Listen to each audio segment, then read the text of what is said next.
Salam ekspor.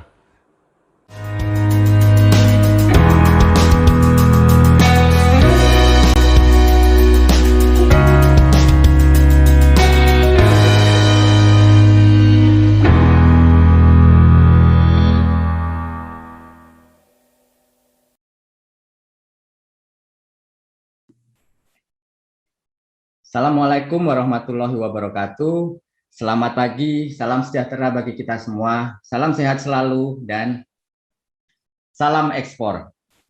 Kembali lagi di Export Expert Talk, sebuah acara talk show, podcast, bincang santai mengenai ekspor yang hadir setiap hari Sabtu jam 9 sampai dengan 10 pagi di TV Desa. Nah, pada pagi hari ini kita kehadiran sosok spesial, Ibu Lani Haryanti. Selamat pagi, Bu Lani. Apa kabar? Selamat pagi, Pak Haris. Kabarnya baik saja, sehat. Sehat, alhamdulillah. Nah, ini sebelum kita mulai, Bu Lani, jadi sedikit kita sampaikan kepada Bu Lani bahwa acara ini, Export Expert Talk, hari ini sudah mencapai episode yang ke-17, dan hari ini spesial kehadiran Bu Lani. Kenapa seperti itu? Karena Bu Lani dari GRI. GRI itu apa? Nah, kita putarkan dulu videonya supaya kerabat desa, viewers TV Desa ini bisa lebih paham mengenai GRI. Silakan. Thousands of large companies in more than 100 countries already use the GRI sustainability reporting standards to disclose important information about their business to their stakeholders. The reporting process has helped these companies reduce costs, increase productivity, discover new business opportunities, and create jobs. Sustainability reporting has helped these businesses become more competitive. And in the process, these companies have also become more sustainable, for example, by cutting down on waste and pollution, stimulating clean energy production, or helping create more diversity in workplaces. But of course, large companies are only part of our global economy. Around 90% of all businesses are considered to be small and medium-sized enterprises, or SMEs. Managers at many SMEs are unaware of all of the ways that reporting can benefit their business, and some think that sustainability reporting is only relevant for large companies. To address this, we started the GRI Competitive Business Program. Through this program, we're helping SMEs begin reaping the many benefits of sustainability reporting. We've developed the GRI Digital Reporting Platform, an online tool to simplify the reporting process. Take, for instance, this SME. The company is doing well enough, but management would like to really start outperforming the competition and grow the business. Here's how the Competitive Business Program can help. GRI works together with this company, providing training and giving them access to the GRI Digital Reporting Platform. This gives the company a simple and straightforward means of collecting data and communicating about their most important sustainability impacts. And the digital report that's produced as a result consists of information that is relevant for the company's customers, which makes it an even more attractive company to do business with. And the reporting process will help the company identify ways to improve the business, for instance, by reducing its energy costs and improving worker productivity. The Competitive Business Program is just one of the ways GRI is empowering decisions that create social, environmental, and economic benefits for everyone. The GRI Competitive Business Program is now available for companies in the following countries.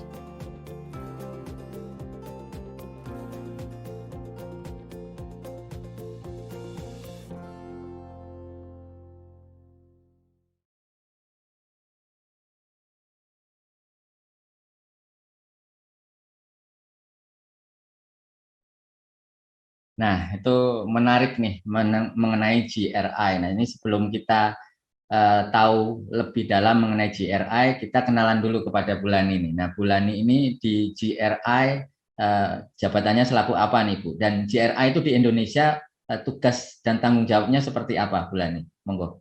Oke, terima kasih Pak Haris. Jadi GRI itu kepanjangannya dari Global Reporting Initiative.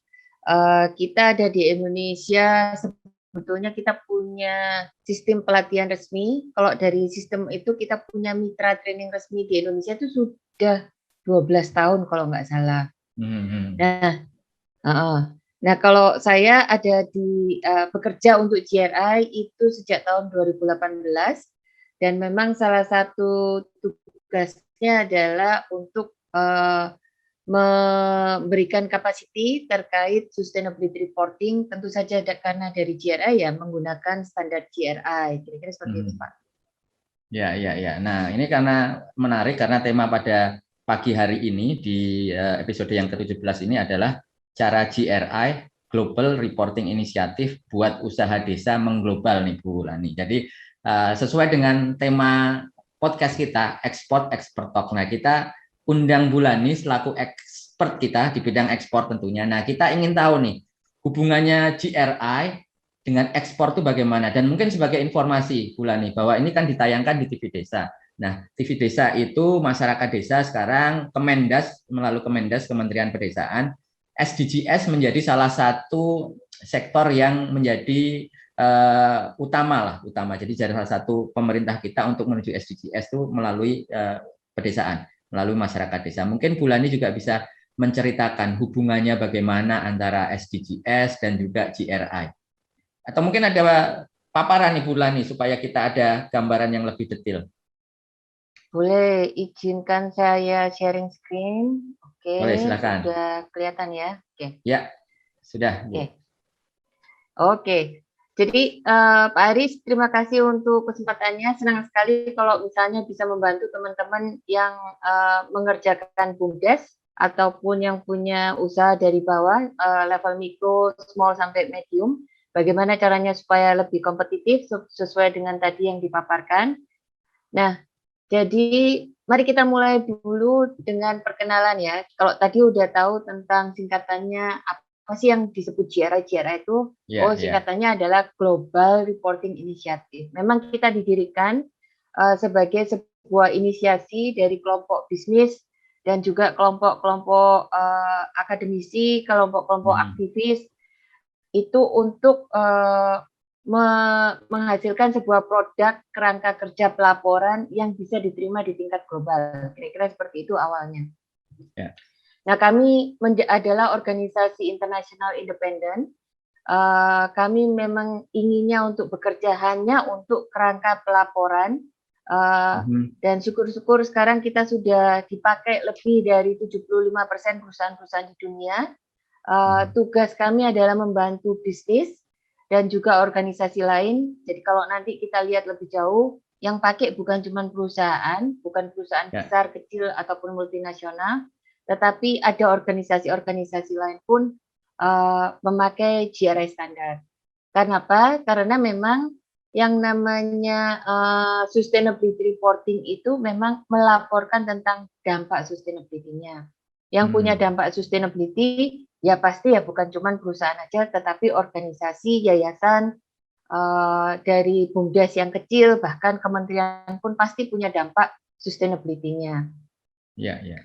Nah, produk kami adalah standar GRI, ini adalah public goods atau barang milik publik, berarti gratis gitu ya. Siapapun bisa mengakses. Kami senang sekali karena di tahun 2017 kami melakukan penerjemahan sehingga standar GRI itu sekarang bisa diakses dalam bahasa Indonesia. Oke. Nah, ini kalau bicara tadi disampaikan GRI organisasi internasional itu pusatnya di mana Bu Lani? Oh, kantor kita ada di Amsterdam. Kita punya beberapa kantor cabang. Yang paling dekat dan umurnya masih baru setahun ada di Singapura untuk wilayah ASEAN. Tapi kalau kantor pusatnya di Amsterdam, gitu Pak. Berarti Bu Lani berkantornya di Singapura nih tiap hari nih? Oh enggak, kami praktek work from home sudah lama Pak. Jadi kalau untuk yang di Indonesia, kita memang sifatnya lebih work from home dari awal, meskipun kita full time. Ada 2 orang Pak yang di Indonesia. Oke. Nah, mungkin sedikit kenalan lagi tentang GRI. Jadi fokus kerja kita ya menjaga produk kita itu yang standar GRI yang sekarang sudah mulai dipakai oleh banyak organisasi di dunia.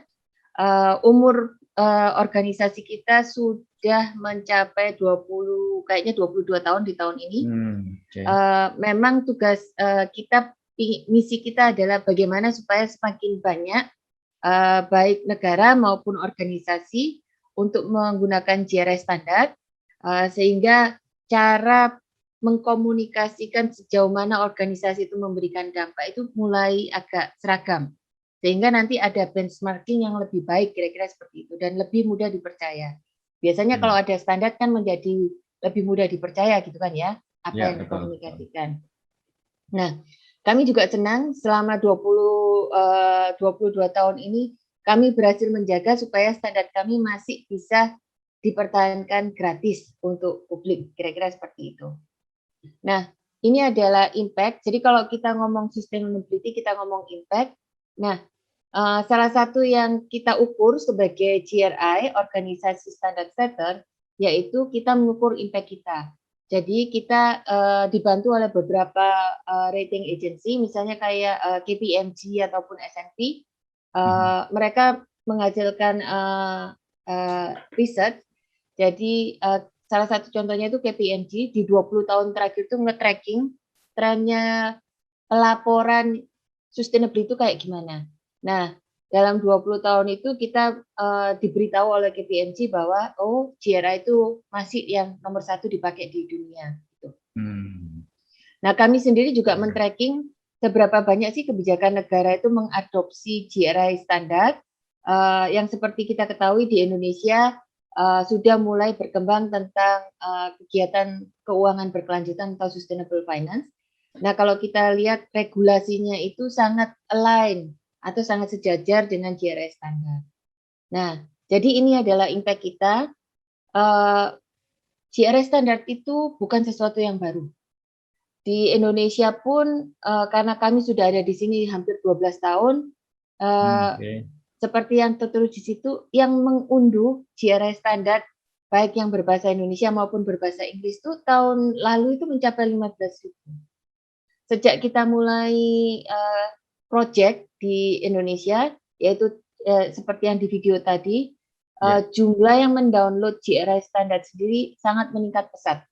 Jadi mulai 2018 itu sudah mulai di angka 10 ribuan, sebelumnya masih cuma di angka 3 ribuan. Jadi memang sudah saatnya buat teman-teman belajar tentang apa itu sustainability, apa itu sustainability reporting, apa itu GRI standard. Kalau tadi Pak Haris menyebut-nyebut SDGs, singkatan dari Sustainable Development Goals yang ada 17. Kalau di Kemendes kayaknya ditambah satu lagi menjadi 18. Maka komponen dari SDG nomor 1 adalah tentang sustainability-nya.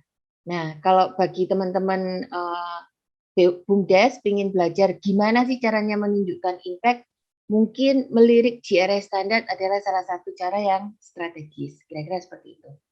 Ya, nah, kalau jadi tadi mungkin Bu Lani sedikit interrupt. Tadi kan disampaikan 75% perusahaan ya. Nah, ini kita kalau bicara BUMDes, bisa nggak itu Bu kita ngikutin standar itu tadi? Bisa Pak. Karena kalau nanti di slide paling akhir itu ada sistem database kita. Di database kita pun ada level UKM atau usaha kecil menengah. Tentu saja dari berbagai negara ya, bukan cuma dari Indonesia gitu. Jadi bisa. Cuman memang tidak selengkap kalau di perusahaan besar ataupun perusahaan medium. Jadi bisa Pak. Yang mau diambil adalah roh dari standar GRI-nya. Sehingga paling enggak kita tahu waktu kita bilang, oh kita itu sudah sustainable loh, kita peduli dengan SDG loh, kita tahu gimana cara menunjukkan atau mengkomunikasikan yang terstandardize, kira-kira seperti itu Pak. Berarti sebetulnya bisa digunakan secara umum ya, Bu Lani ya prinsipnya ya? Bisa, kita juga kerjasama dengan Perkumpulan Filantropi Indonesia. Jadi yayasan-yayasan itu termasuk misalnya kayak kemarin tuh yang peserta training ada dari Basnas dan teman-temannya itu Sismo apa itu NU ya kalau nggak salah ya. Itu juga belajar. Jadi supaya agak terstandarkan bagaimana cara menceritakan impact yang sudah dibuat sebagai organisasi kayak gitu. Nah, kalau di slide ini yang kita lihat, proyek kita bersyukur dari pemerintah Swiss mendukung perpanjangan. Jadi kami masih akan lanjut sampai tahun 2025 karena kami sudah didukung oleh donor, terutama untuk teman-teman dari level usaha kecil menengah. Jangan sungkan-sungkan untuk bertanya kepada kami, kira-kira kayak gitu. Ya. Wah, ini berarti siap-siap Bulan nih. Setelah acara Hah? ini mungkin akan banyak sekali yang bertanya ke Bulan nih. Betul, Pak. Sebetulnya dalam 3 tahun terakhir kita juga udah mulai menularkan. Jadi kalau corona Oke. COVID menularkan virusnya, GRI menularkan virus untuk sustainability reporting dan kompetensinya. Nah, Siap. kami udah kerjasama termasuk dengan Kemendak dari Ya, ekspor pusat pelatihan ekspor ya kalau nggak salah. ya. Kemudian dari unit pengembangan produk ekspor itu juga kita ada kerjasama. Jadi bisa lewat channel itu atau lewat channelnya Apindo, Asosiasi Pengusaha Indonesia. Apindo itu punya tangan untuk menjangkau UKM. Kita kerjasama dengan mereka. Silahkan menghubungi kantor Apindo setempat supaya nanti bisa menghubungi kantor Apindo pusat. Kita kerjasama dengan Network UKM Indonesia yang dikelola oleh teman-teman dari UI yang sudah punya 4.000 jaringan. Terakhir yang juga besar itu kita dengan Asosiasi Business Development Support Indonesia. Kalau nggak salah mereka punya lebih dari 5.000 fasilitator UKM. Jadi sebetulnya expert lainnya sudah mulai bertumbuh Pak dalam 3 tahun terakhir. Siap. Nah, sekarang mungkin kita melihat dulu sedikit kenapa ya, kok penting ya? Kenapa sebuah perusahaan kecil menengah itu penting untuk bicara tentang sustainability. Nah, kalau tadi udah ngomong tentang SDG, maka kita mari backstep sedikit, melangkah mundur sedikit. Salah satu alasan atau penyebab kenapa SDG dimunculkan dan menjadi konsensus tingkat dunia itu karena memang kita menghadapi krisis perubahan iklim, termasuk krisis-krisis pembangunan lainnya. Nah, dari krisis perubahan iklim, kemudian sekarang ditambah lagi ada yang pandemi COVID, maka tingkat kemiskinan turun balik ya, kalau nggak salah menurut World Bank balik ke tahun peringkat kemiskinan tahun 2017. Betul. Menghapus tingkat kemiskinan itu nggak gampang. Kalau kita jadi kalau extreme poverty menuju poverty itu agak lebih cepat, tetapi kalau udah mau naik lagi dikit itu biasanya berat. Jadi ini kalau mundur ke tahun 2017 itu berarti balik lagi ke posisi tahun lalu misalnya tuh effortnya luar biasa. Nah, dengan dengan dua alasan ini, maka di beberapa negara, sebetulnya nggak beberapa ya, banyak negara menganggap yuk mengambil kesempatan ini untuk memperkuat kebijakannya. Jadi mulailah kebijakan-kebijakan yang lebih hijau, lebih sustainable. Yang paling buat kita yang harus menjadi perhatian, baik itu dianggap sebagai resiko ataupun sebagai kesempatan, misalnya EU itu punya kebijakan EU Green Deal. Mereka mau menuju kancah Eropa yang lebih sustainable di tahun 2030. Maksudnya apa? Salah satu maksudnya adalah produk yang masuk ke kawasan Eropa itu diharapkan akan emisinya 0 kayak gitu. Kemudian produknya sehat, kalau perlu organik semua misalnya kayak gitu. Yang kira-kira berkontribusi terhadap kesejahteraan masyarakat dan lingkungan yang baik. Jadi itu mulai naik gengsinya. Nah, caranya gimana? Caranya ya mulai dikelola sama mereka, mulai dikunci. Semua yang berusaha di sana harus paham apa yang namanya sustainability, harus bisa mengukur dan harus bisa bilang saya sudah menuju ke emisi 0. Saya mempunyai impact yang baik kepada masyarakat. Jadi bukan cuma operasinya peduli lingkungan, tetapi mereka juga akan menunjukkan tanggung jawab produk saya itu sehat loh untuk dikonsumsi, aman loh untuk dikonsumsi.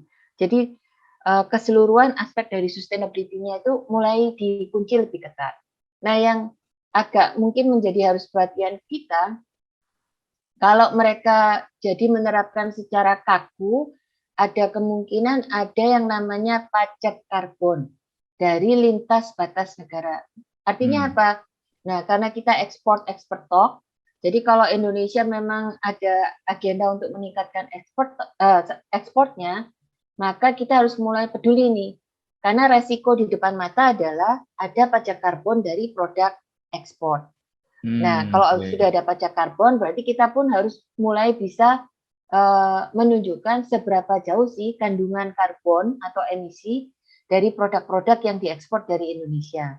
Nah, kandungan karbon itu berarti kita harus paham betul tuh operasional kita dalam menghasilkan produk itu berapa banyak sih kandungan emisinya di dalam proses menghasilkan produk itu. Nah, itu kenapa sustainability reporting GRI standar baik untuk mulai dibuka dan dipelajari. Karena dari tahun ke tahun memang trennya menjadi semakin lebih ketat, kira-kira gitu. Kita kan nggak mau ketinggalan ya, dan kita nggak mau tahu-tahu kita nggak bisa ekspor keluar karena kita kalau bahasa Inggrisnya itu embedded carbon, kandungan karbon dari produk dan jasa kita ternyata sangat tinggi. Nah, kalau itu ngomong di luar, Indonesia sendiri gimana? Nah, di 2017 OJK, Otoritas Jasa Keuangan Indonesia, mengeluarkan regulasi terkait keuangan berkelanjutan atau sustainable finance. Nah, implikasinya apa? Implikasinya adalah semua lembaga jasa keuangan secara bertahap, dimulai dari bank besar, jadi BRI, BNI itu kan bank besar tuh, Mandiri, BCA. Nah, dimulai dari bank besar, mulai dikunci tuh. Tolong dong kalian bertanggung jawab dalam memberikan pinjaman, memberikan kredit, kira-kira kayak gitu. Nah, untuk di awal mereka dikunci kalau bisa 21% portofolio investmentnya harus sustainable, meaning siapapun yang diinvest oleh bank-bank ini harus bisa menunjukkan kinerja yang positif dalam dampak lingkungan dan sosialnya. Nah, gradually dalam 5 tahun, bahkan sampai mereka kalau misalnya, oh saya nggak dapat uangnya dari bank, saya dapatnya dari BPR, atau saya dapat pinjamannya dari dana pensiun atau koperasi, ada kemungkinan sampai 2025 semakin diperketat. Nah, ini bisa menjadi opportunity. Kalau teman-teman sebagai usaha desa, kemudian memakai SDG sebagai landasannya, berarti teman-teman dalam tanda kutip punya produk-produk SDG, kira-kira seperti itu, yang berkontribusi terhadap kemajuan SDG. Nah, kalau teman-teman bisa menunjukkan seberapa jauh kontribusi dari produk dan jasa yang dibuat itu terkait dengan sustainability atau dalam rangka BUMDes terkait dalam mencapai target-target SDG tertentu, maka itu biasanya menjadi kalau bahasa kita seksi di mata investor-investor yang peduli dengan isu sustainability. Jadi itu opportunity-nya. Nah, kalau di sebelah kiri kita lihat itu dari Standard Charter. Nah, Standard Charter kemarin bikin laporan yang namanya Carbon Dated. Jadi mereka menginterview beberapa multinational company. Nah, ini dalam bahasa Inggris, tetapi kita tahu kalau negara udah bilang kita menuju emisi nol, kira-kira kayak gitu, maka perusahaan besar pun mulai dikunci kan. Investornya kan dikunci melalui sustainable finance. Nah, perusahaan besarnya juga kena kunci nih. Nah, mereka sekarang berlomba supaya mereka tetap bisa beroperasi dengan baik dan menghindari pajak karbon yang tinggi karena emisinya. Maka mereka pun nomor 1 membenahi diri, kemudian nomor 2 pemasoknya mulai dibenahi. Nah, kalau yang ini bagannya adalah phasing out. Jadi perusahaan-perusahaan multinasional itu pun juga mulai mau mengunci supaya suppliernya pun hijau, menuju ke emisi yang semakin hari semakin kecil. Nah, ini tahunnya kira-kira berapa persen phasing out-nya. Kalau 2020 katanya respondennya Standard Charter sekitar 15% yang phasing out. Nah, tapi kalau kita lihat nih, dalam tempo 4 tahun, mereka mengklaim ya, kalau ini kan cuma claiming ya, jadi mereka mengklaim 62% itu akan ada rencana phasing out dari supplier-supplier yang tidak mendukung agenda mereka menuju sustainability atau menuju emisi zero. Nah itu, jadi gitu Pak. Itu tentang itu menarik Bu, antara ngeri sedap ya, berarti ya Bulani ya. Tadi menarik diri itu berarti bisa juga produk kita bisa kena ban itu nanti Bulani. Ya, tepatnya mungkin mereka memilih pemasok yang lebih sustainable gitu. Kira-kira seperti itu. Nah, jadi gimana kalau kayak begitu? Maka salah satu caranya ya harus dikelola, di manage gitu kan ya. Nah, apa yang di-manage? Nah, salah satu cara memanage, nah ini buat teman-teman bisnis yang level mikro dan kecil, memang belum terbiasa dengan laporan. Ya nggak bisa tidak, ya memang harus mulai membiasakan diri untuk melakukan pelaporan. Nah, cara untuk mulai melakukan pelaporan ya mulai diukur. Nah, kalau kita ngomong dari tadi ngomong emisi-emisi dan net zeroan, ya apa yang diukur? Ya yang diukur nomor satu, bikin produk pakai sumber energinya dari mana? Pakai PLN kah? Beli biosolar kah? Ataukah pakai tenaga Oke, matahari tenaga kah? matahari ya, Ataukah ya. tenaga kinetik kah? Sepeda diengkol gitu kan ya? Nah, pakai apa nih Ya, ya, sumber ya, ya. energinya? Nah, sumber energi akan dikonversi menjadi emisi. Nah, kalau sumber energinya misalnya PLN, karena PLN kita rata-rata masih batu bara, ya berarti emisinya lumayan tinggi tuh. Oh, ternyata pakai mesin genset, pakai biosolar, oh emisinya tinggi. Oh, kalau pakai tenaga matahari gimana? Emisinya nol tuh, bisa diklaim tuh Hmm. emisinya nol, misalnya kayak gitu. Nah, jadi memang harus mulai diukur, dicatat, diukur, kemudian di-manage. Nah, kalau memang mau menuju ke emisi zero, apakah sumber energinya akan diubah, misalnya kayak gitu. Nah, itu berarti mulai melakukan transformasi. Nah, kalau sudah melakukan ini dengan baik, jangan lupa ditulis dong, Ya, ya, dikomunikasikan. ya. Nah, biasanya kalau kita ngomong laporan itu tidak umum untuk level UKM gitu kan. Tetapi kalau kita ngomong profil perusahaan itu lebih umum. Nah, jadi profil perusahaannya jangan cuma ngasih contoh produknya apa. Hmm. Profil perusahaannya tolong mulai memasukkan apa-apa sih yang sudah dilakukan dalam mengelola bisnisnya sehingga produknya jadi seperti itu. Nah, itu menarik itu. Semua buyer, apalagi buat teman-teman yang menuju ekspor, pasti nanya ke situ, Hmm. operasionalnya kayak gimana. Nah, cara menunjukkan atau mengkomunikasikan bagaimana kita beroperasi, yaitu dengan sustainability report. Nah, sustainability report memang melaporkan apa dampak kita terhadap orang lain ataupun orang di dalam perusahaan kita, yaitu people, selain kinerja ekonomi, termasuk juga apa dampak kita terhadap lingkungan kita, dari bahan baku yang diambil, dari sumber energi yang dipakai, kemudian sampai dampak terhadap sampahnya seperti apa pengelolaannya. Nah, ini Ya, semua ya. yang harus dipertimbangkan. Kira-kira seperti itu. Nah, kalau mau pakai GRI membantu untuk mengkomunikasikan 34 isu ini. Nah, ini kalau ini apa harus semua? Enggak. Jadi tergantung UKM-nya. Bu, saya cuma sendiri. Ya kalau sendiri ya nggak usah ngelapor terlalu banyak tentang ketenaga kerjaan ya. Bu, Oke. saya cuma sama keluarga, berempat nih, suami, istri, sama ponaan. Ya bisa disebutlah sedikit-sedikit bagaimana mengelola. Paling enggak ya ada sistem bagi hasil lah atau seperti apa. Nah, tapi kira-kira kalau mau dibuka GRI standarnya, ya ini alat bantu untuk melaporkan apakah kita sudah mengelola secara sustainable atau tidak praktek bisnis kita. Kira-kira seperti itu. Nah, tadi kan saya bilang, apa benar sudah ada UKM yang melapor? Ada, ini di database kita nih. Bisa dicari di Hmm. database globalreporting.org. Nah, ini saya klik size SMI atau UKM. Nah, Ya. di database kita punya 7.600 laporan dari mereka yang mengaku sebagai UKM. Seluruh Jadi, dunia itu, Bulani. ya kita dapatnya dari seluruh dunia. Tentu saja yang ngirim laporan ya Pak ya. Kita nggak Ya, ya, terlalu ya. hunting banget gitu. Jadi dari data partnernya GRI.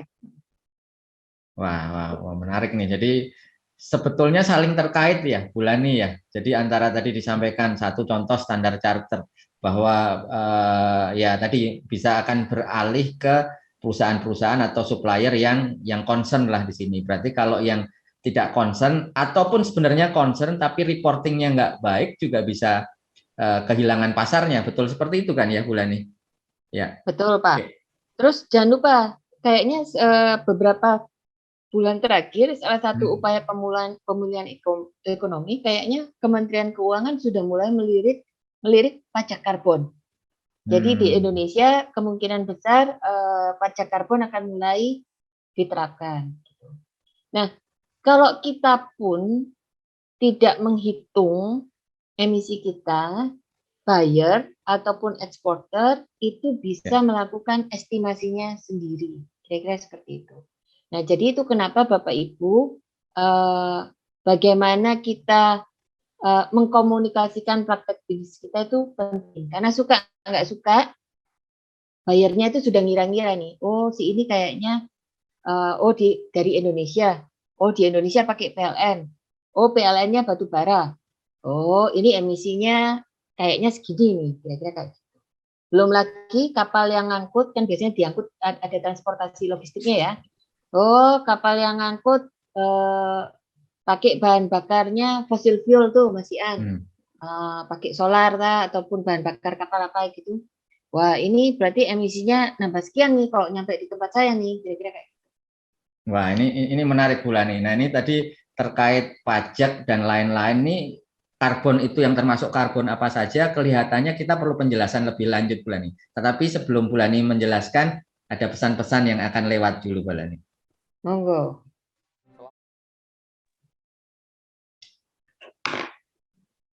Salam ekspor.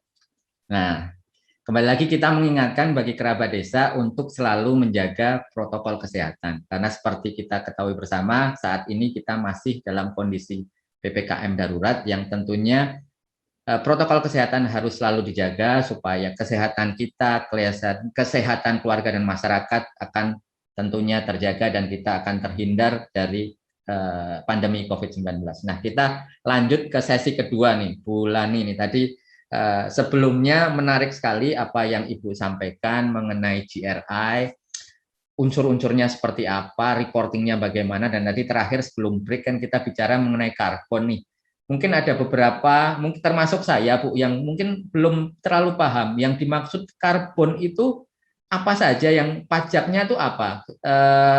Seperti pernah kita diskusi, Green Deal lah di Eropa, nah itu mau dipajakin yang karbonnya mungkin tinggi atau mungkin tidak sesuai. Nah kalau di Indonesia ini tadi Bu Lani sempat sampaikan akan ada pajak juga.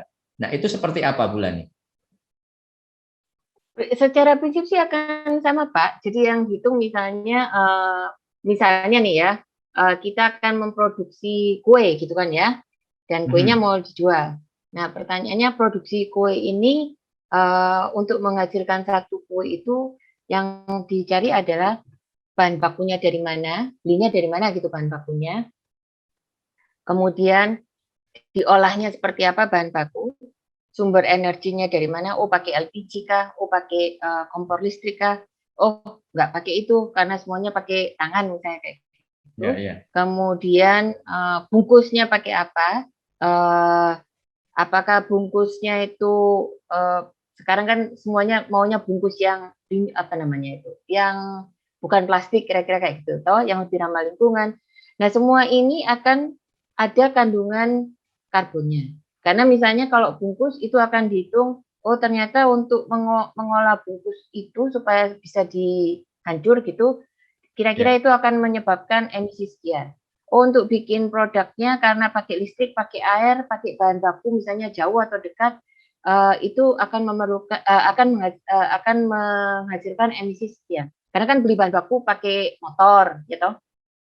Ada yang dikirim, ada yang motor. Mengolahnya pasti perlu energi. Nah, paling gampang adalah tracking dulu dari energinya. Nah, itu akan menunjukkan berapa banyak emisi yang dihasilkan dari proses operasional kita. Belum lagi ke proses nanti logistiknya untuk penjualan, belum lagi nanti proses itu sampahnya diapakan. Nah, jadi itu nanti yang akan mulai diperhatikan. Nah, kalau carbon tax, pajak karbon Indonesia akan sampai mana, kita tunggu aja. Karena kita pasti percaya Kementerian Keuangan akan punya formula-formula yang lebih sesuai untuk kalangan penduduk Indonesia ataupun kalangan pengusaha Indonesia. Yang bisa diperhatikan adalah di tiap negara itu akan ngeset caranya mereka sendiri-sendiri dalam menghitung dan memberikan benchmarking untuk karbonnya. Oh, jadi karbon itu tidak hanya mungkin bayangan kita lah, bayangan saya lah, mungkin bayangan umum. Tidak hanya yang dari umpamanya nih kendaraan ada asapnya, karbon dioksida, tidak seperti itu saja ya Bu Lani ya? Agak mirip kayak gitu tapi nggak seperti itu. Yang jelas di rumah pakai sumber energi rumah untuk mengelola sesuatu berarti itu bisa dihitung karbonnya, kira-kira seperti itu. Oke. Nggak cuma naik motor pergi gitu. Ya, tidak hanya sesimpel itu. Nah, nanti kalau ini terkait kerabat desa. Jadi viewers kita nih Bulani di TV Desa ini kita sebut sebagai kerabat desa. Nah, bagi kerabat desa khususnya nih di BUMDes, keterkaitannya dengan SDGs tadi Bu Lani sudah sampaikan, reportingnya bagaimana. Nah, kalau kita mau mengkaitkan antara SDGs dan GRI ini tadi, itu bagaimana? Karena kan Bu Lani tadi sampaikan, tidak semuanya harus dilaporkan. Bahkan tadi disampaikan juga untuk UKM, bukan laporan, tetapi semacam company profile. Nah, apakah company profile itu juga bisa kita sebut selaku GRI standar, Bu Lani? Bisa merujuk standar GRI, Pak, tepatnya kalimatnya seperti itu. Karena kan sama seperti standar-standar lain, kita ada ketentuan. Jadi kalau tidak mengambil semua, menjawab semua requirement persyaratan pelaporannya GRI, maka itu namanya cuman merujuk standar GRI. Kira-kira seperti itu. Nah, apakah gimana sih cara milihnya? Semua BUMDes pasti rada padat karya dalam melakukan usahanya. Nah, maka kalau kita mau melaporkan sejauh mana impact SDG-nya dari BUMDes, maka salah satu yang baik untuk dilihat adalah terkait tentang tata kelola ketenagakerjaan. Tentu saja disesuaikan dengan cara BUMDes dikelola dan bagaimana sistem ketenagakerjaannya dikerahkan ya untuk produk-produk yang dihasilkan. Nah, gampangnya gini, kalau kita ngomong di level desa mungkin kalau bilang UMR agak susah kali ya, karena kan memang biasanya tergantung penjualan. Jadi mungkin yang dilaporkan lebih ke arah paling enggak ada perlakuan yang memberikan kesempatan yang setara enggak kepada sesama penduduk desanya pada saat membuat sesuatu atau menghasilkan sesuatu. Nah, kemudian sistem bagi hasilnya seperti apa? Itu terbagi atau enggak hasilnya, kira-kira seperti itu di tahun pelaporan yang berjalan. Nah, hal-hal yang seperti itu adalah yang baik untuk dilihat. Nah, yang lebih penting lagi, usaha di tingkat desa biasanya ditujukan untuk mengentaskan perekonomian desa, terutama kemiskinan di tingkat desa. Maka pertanyaannya pada saat menentukan program yang mau dipilih itu analisanya berdasarkan apa? Nah, sustainability report itu sebetulnya menceritakan hal-hal yang seperti itu. Tentu saja dengan cara-cara yang lebih mudah dimengerti oleh siapapun pembacanya, kira-kira seperti itu. Nah, ini menarik Bu, tadi Bu Lani sampaikan yang lebih mudah dimengerti oleh pembacanya. Ini ada pertanyaan yang di YouTube Bu Lani, di komen YouTube dari Pak Basyori Saini. Nah, ini beliau sampaikan, kayaknya berat proses adopsinya kalau tidak didukung oleh kebijakan dan insentif dari pemerintah. Domainnya ada di Kemendes dan Dinas Provinsi dan Kabupaten. Nah, apakah benar berat nih bulan ini? Kami sebetulnya tinggal, kalau aku mau ngomong tinggal niatannya. Apakah berat? Gampangnya gini Pak, kalau anak sekolah disuruh mengarang pasti ada yang pandai mengarang, ada yang tidak pandai mengarang. Memulai sesuatu yang baru pasti berat. Tetapi kalau sudah dimulai, kita akan melihat benefit, kira-kira kan kayak gitu ya, benefit dari apa yang sudah dilakukan. Apakah berat? Well iya, karena kalau misalnya kita enggak pernah ngitung beli bensin berapa gitu kan ya. Untuk usaha kita itu kayaknya jarang dihitung. Terus kita enggak pernah mencatat juga bayar listrik berapa gara-gara kita udah mulai punya usaha di rumah ataupun di tempat yang lain kayak gitu. Ini biasanya jarang diukur. Nah, kalau ini tidak mulai dikumpulkan catatannya dan dicatat dengan baik, ya memang langkah awalnya berat. Karena nomor satu adalah nyatet dulu, kumpulin catatannya, catat dulu gitu. Itu yang memang paling berat. Nah, yang kedua memang yang nggak mudah adalah seperti tadi, tidak semua orang pandai mengarang. Harus diakui bahwa ini mengarang dalam arti positif ya, bukan mengarang ibu ya. Tidak semua orang pandai menulis, maka yang namanya menulis laporan itu memang kadang-kadang ya perlu effort ya, karena ya harus duduk untuk nulis. Saya aja kalau laporan project itu perlu panas dulu baru bisa nulis tuh. Kira-kira kayak gitu. Jadi memang beratnya di awal. Tapi kalau kita sudah melewati batu pertamanya, biasanya nanti untuk laporan keduanya jadi lebih mudah. Nah, ini tadi beliau juga sampaikan kalau tidak ada dukungan pemerintah. Nah, ini kalau kita tanya di situ nih Bulani, dukungan pemerintah ada nggak? Nah, ini saya kebetulan ini nanya saya dari orang luar saja. Saya pengen tanya ke Bulani, selain mungkin dari Kementerian Perdagangan, dari pemerintah, instansi pemerintah mana yang mendukung standar-standar GRI ini atau pelaporan ini? Kalau di standar GRI per se mungkin akan sulit dilacak ya standar GRI per se. Ya. Tetapi yang harus kita pegang adalah perusahaan kecil, besar maupun apalagi multinasional itu harus menunjukkan kinerjanya, dampaknya. Jadi harus paham operasionalnya seperti apa, harus paham dampaknya seperti apa, dan akan sangat baik kalau secara transparan menunjukkan atau mengkomunikasikan dari kinerja dan dampaknya tersebut terhadap lingkungan maupun sosial dan bagaimana dia mengelola dirinya atau tata kelolanya. Nah, kalau kita ngomong gitu, hampir semua kementerian pasti punya panduan untuk pelaporan. Nah, ada yang dibuat sangat simpel, ada yang dibuat sangat kompleks, kira-kira seperti itu. Nah, dukungan dari pemerintah seperti apa? Yang paling mudah adalah nomor satu adalah tolong pedomannya diperjelas lagi. Karena eranya memang era sustainability, tolong di dalam pedomannya semakin diperjelas. Jadi jelas bagaimana siapapun yang menerima, karena rata-rata BUMDes itu menerima grant ya, kalau nggak salah hibah dari pemerintah. Jadi pedoman pelaporannya harus jelas. Misalnya kalau ngikutin outline-nya dari GRI maupun outline dari sustainability reporting yang dikeluarkan oleh POJK, maka harus jelas sistem tata kelola organisasinya seperti apa. Ada nggak orang-orang yang bertanggung jawab dan membahas itu di dalam rapat-rapat persiapan. Nah, kemudian di dalam dampaknya yang diukur adalah jadi produk yang dihasilkan berapa, kemudian revenue yang dihasilkan berapa, kemudian modal yang dipakai berapa sebetulnya, ada pajak yang dibayarkan atau tidak, biaya untuk membayar pegawai berapa, ada biaya nggak untuk kegiatan pelatihan-pelatihan, kemudian ada kegiatan CSR nggak atau kegiatan charity atau amal nggak. Nah, itu semua dijabarkan. Nah, kemudian kalau kita masuk ke berikutnya, beli bahan bakunya dari mana? Itu semua dijabarkan. Lokal, import, jauh, dekat, itu semua dijabarkan.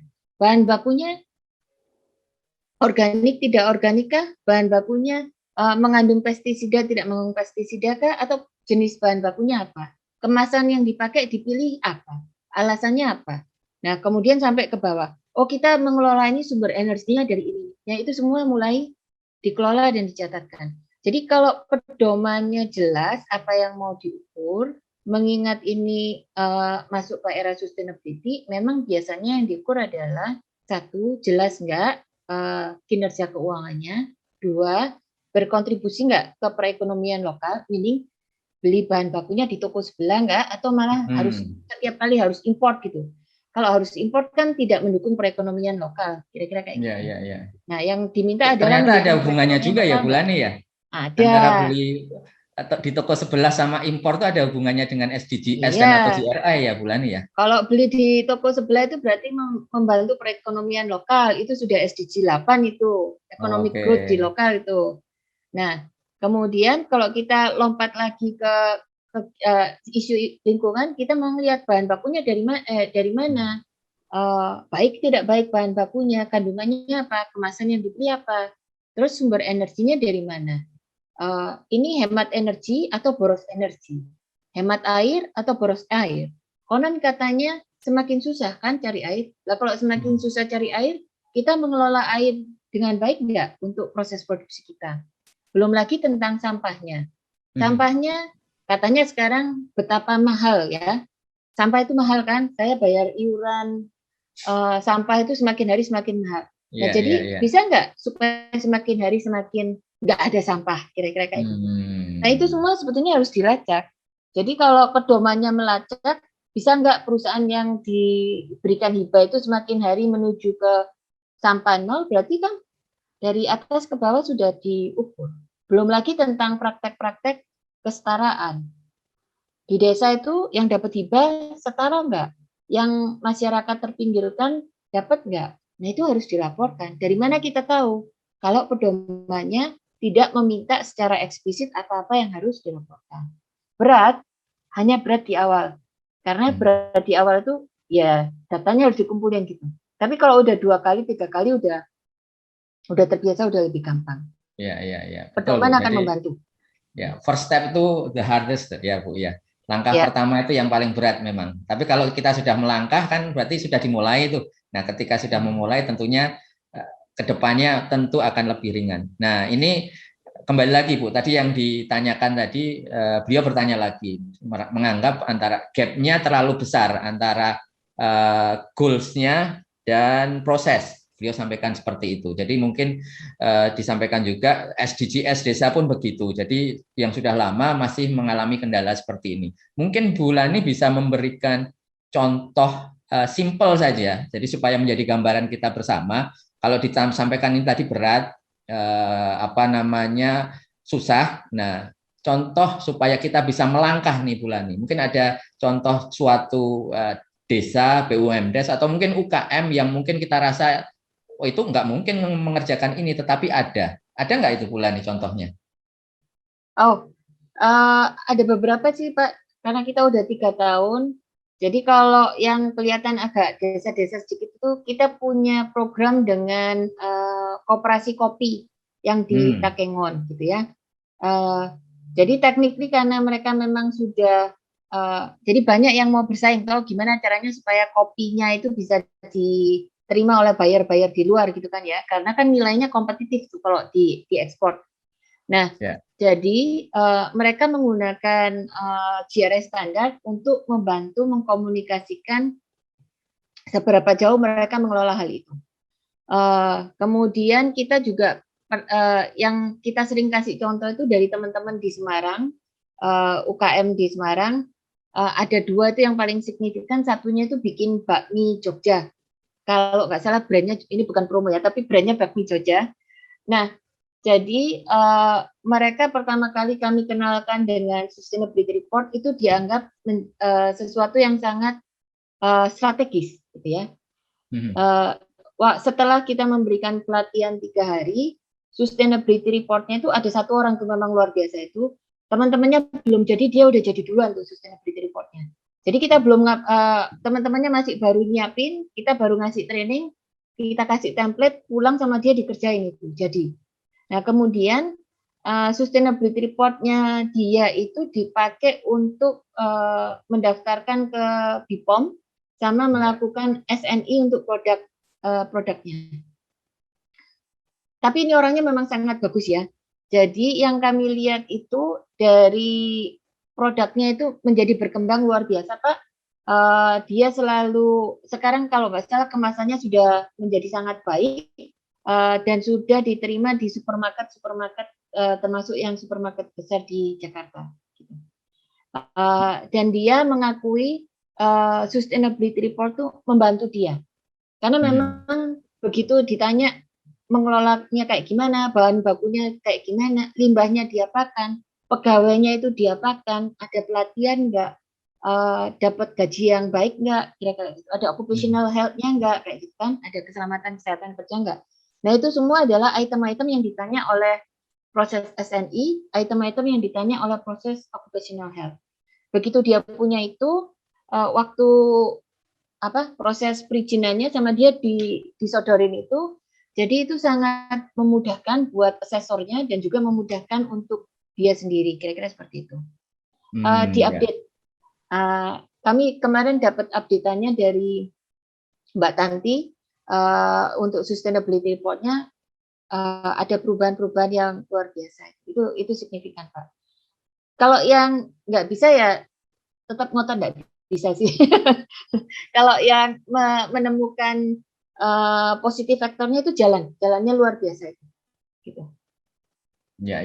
Mungkin sedikit tambahan kepada Bu Lani tadi yang disampaikan salah satu merek bakmi ya Bu Lani. Jadi itu juga memang betul menjadi perhatian kami juga kami dorong merek tersebut untuk go global, Bu Lani. Jadi produknya juga sudah kita promosikan ke luar negeri, dan menarik juga banyak yang melihat company profile-nya, yaitu yang dicari. Jadi setelah melihat itu ada komunikasi lebih lanjut. Tadi memang betul untuk kita mencapai suatu kontrak bisnis itu kan butuh waktu. Tetapi dengan buyer melihat profilnya itu dan mereka sudah tertarik, dan tadi juga disampaikan ke Bu Lani bahwa ke depan yang sudah tidak sustainable akan tidak dilirik, akan berpindah ke sustainable. Nah, itu mungkin salah satu hal yang membuat kita supaya lebih bersemangat untuk memulai langkah kecil ini, Bu Lani. Nah, ini yang bertanya lagi di kolom chat juga, ini waktu kita ternyata sudah hampir 1 jam, nggak terasa ngobrol-ngobrol kita pada Sabtu pagi ini, Bu Lani.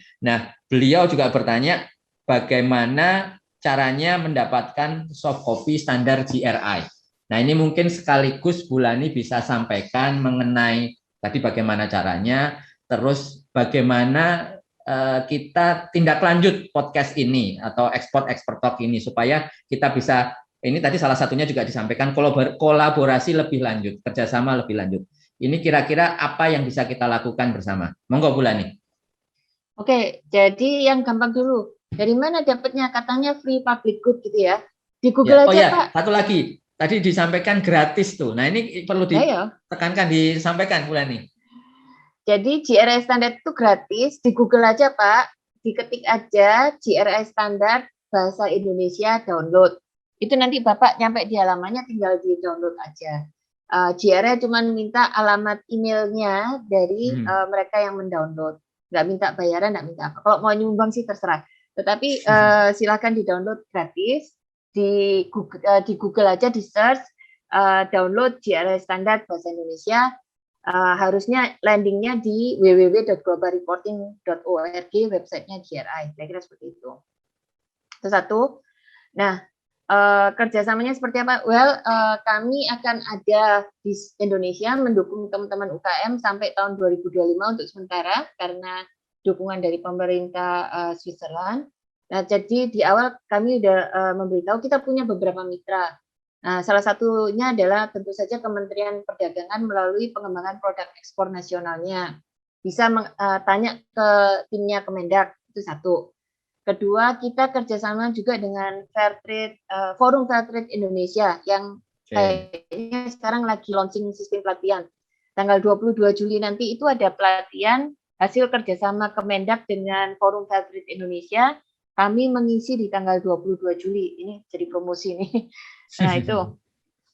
Nah, kemudian kita juga punya kerjasama dengan jaringan UKM Indonesia. Tolong di Google. Ada bukan forum. Google aja UKM Indonesia nyambung gitu ya. Nah, itu ada websitenya sendiri, dikelola oleh teman-teman dari UI. Nah, boleh bertanya di situ. Mereka juga punya fleet trainer yang sudah kita latih tentang sustainability reporting.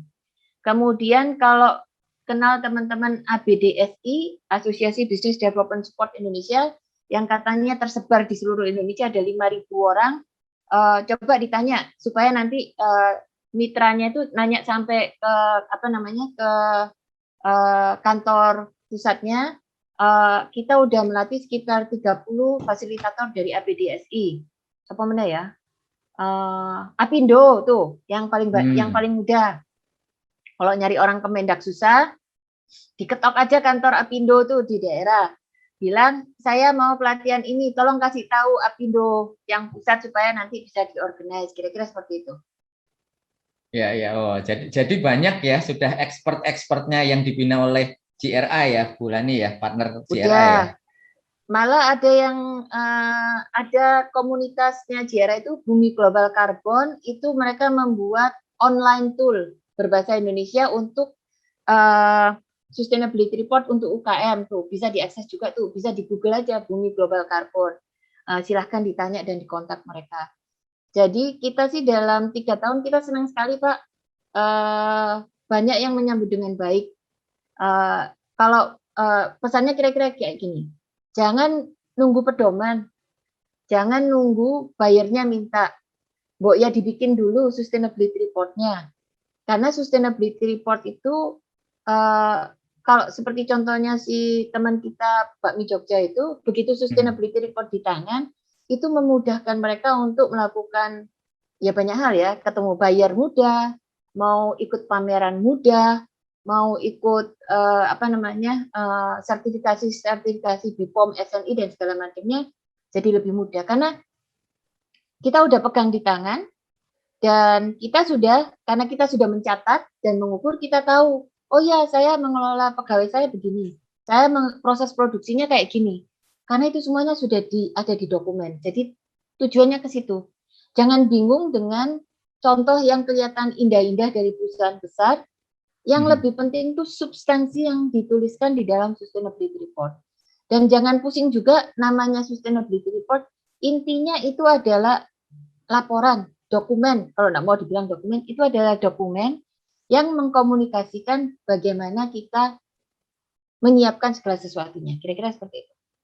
Oke, siap. Terima kasih, Bu Lani. Jadi intinya nih kerabat desa, kita mulai dari sekarang. Karena itu semuanya yang kita tahu, kita hanya menuliskan saja, cuman mungkin langkah awalnya itu yang berat, tetapi kita mulai karena memang sustainability menjadi password, tidak hanya globally, locally pun juga sudah akan menuju ke situ semua. Nah ini sekali lagi kami ucapkan terima kasih Bu Lani atas informasinya, ilmunya kepada kami. Jadi kami menambahkan semangat kami untuk bisa go global. Jadi ekspor top ini akan hadir setiap hari Sabtu, kerabat desa, jam 9 sampai 10 pagi yang akan mengadakan ekspor di bidang ekspor. Nah, ini akan hadir juga di channel kami Export Indonesia. Nah, tetap jaga kesehatan, tetap semangat, dan kita kembali lagi minggu depan di Export Talk. Terima kasih Bu Lani, terima kasih kerabat desa. Salam ekspor. Salam ekspor.